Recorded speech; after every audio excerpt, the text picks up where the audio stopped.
Hello and welcome to week 6 of Clinical Inquiry 2. The summer's flying right along, and this week we just have one discussion board post to do.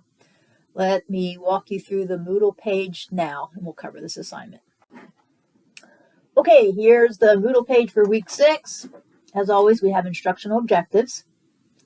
So what you're going to do this week is appraise one of the articles that you were able to find that would help answer your clinical question on your paper patient. Okay, to do this, if you need any help, just go back to Clinical Inquiry 1 and review some course materials on appraising an intervention article. Okay, you're watching this video now, and as I said, there's only one thing you need to do this week, and that's use these links to create a discussion post for discussion number 4. Okay, let's say you're in acute number 1. What you have to do is you write your clinical question for your paper patient at the top of the post. Choose one of the articles that you identified in your literature search that answers your clinical question.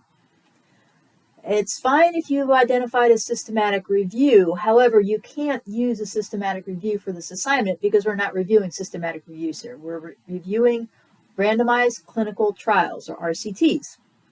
So if you've identified a really good systematic review, see if you can go back into the references for this article and identify an RCT that is very specific for your question.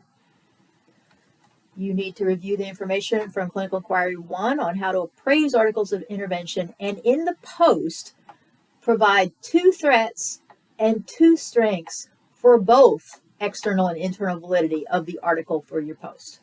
Okay, so again, you're providing 2 threats and strengths for both internal and external validity. And most importantly, please attach the full text link or PDF to your post.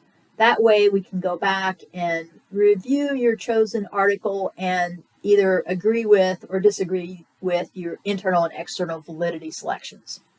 Okay, so moving back here, you're going to use these links for your group, and just to help remind you what all is in internal and external validity, here's a sample evidence appraisal checklist worksheet that we used in Clinical Inquiry 1.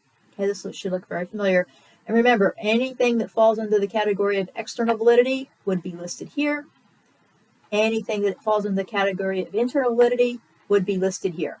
So this is how you'll make those choices. And you'll need 2 threats and 2 strengths for the article that you chose. Okay, that's all for this week, and hope everybody's enjoying their time in the clinic.